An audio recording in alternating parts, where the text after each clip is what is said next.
Unaposikiliza sikiliza toka rohoni, lakini mwisho wa mambo yote umekaribia. Iweni na akili, mkeshe katika sala. Zaidi ya yote, muwe na juhudi nyingi katika kufanya nini?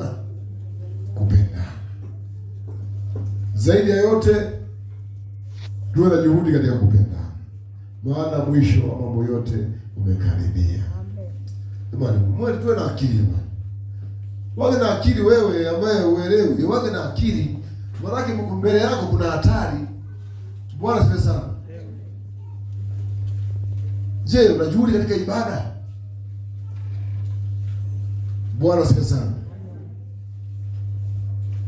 Mkeshe katika sala. Je, unakesha katika sala? Mungu akusaidie sana. Kanisa la Bwana, Mungu atusaidie sana. Neno la Mungu jamani limesimama, neno la Mungu limekamilika, neno la Mungu linalosema ndilo lilivyo. Neno la Mungu ni kiongozi mzuri anayekusaidia.